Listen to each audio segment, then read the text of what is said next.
The University of Michigan is not a finishing school for polite and polished men and women, and our students are not wilting flowers. This is not an East Coast university, neither is it a social club where our job is to make students feel comfortable.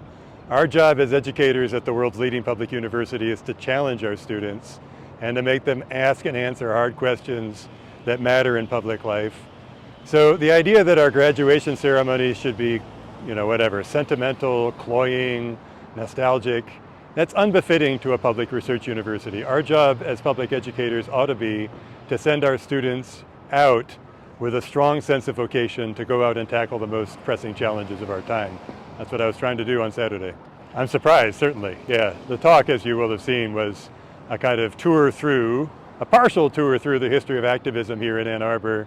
The heroes of the story were a woman named Sarah Berger, who convinced 1,500 people more or less to apply for the university at a time when women were kept out of the university's gates. Sarah Berger got all these women to apply to try to embarrass the institution into acting in a way that we now recognize as according with human dignity and the self-interest of the people of the state. So, it was a talk about the history of activism. It wasn't a talk that was to do really with Middle Eastern history or politics or history. I wanted it to be an occasion to give students models to work with as they go out into a complicating and challenging world, and to give them, the incentive to act in the public interest, which is what we want them to do.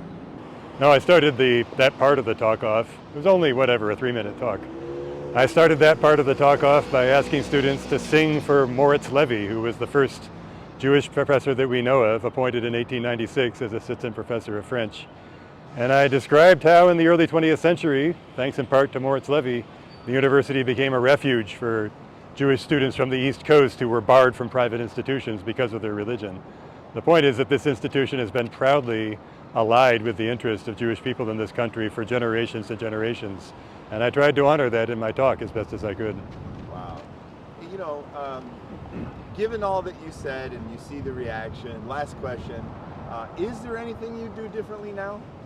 I'd probably, I did not expect, to be honest, that this would become such a controversial talk. I thought, it was more or less a talk that everybody would agree with, because it was a talk about what ought to make us proud as citizens and as students at this great institution. If I was doing it differently, hindsight is 2020, I would probably add a sentence about asking students to sing for Jewish students who lost loved ones on the 7th of October 2023, and asking us to remember that students who've kept the memory of their lost loved ones alive over the past 2 years through their works of commemoration and lending dignity to people who were deprived of it by Hamas. So that's what I would do if I had known that people would have taken such offense to it. I'm sorry that it became offensive to some, and I certainly didn't mean it to be. What I wanted it to be was a suitably challenging send-off for students who are going out into a challenging world. So. No, it's worth saying I'm not a university, I am a university employee, but I'm not a spokesman for the U of M. Like other faculty here at the U of M, and in principle like our students, I have the power to speak freely about matters that matter in public life. Here at U of M in the past couple of years, the university has been closing down the space for students to organize about anything.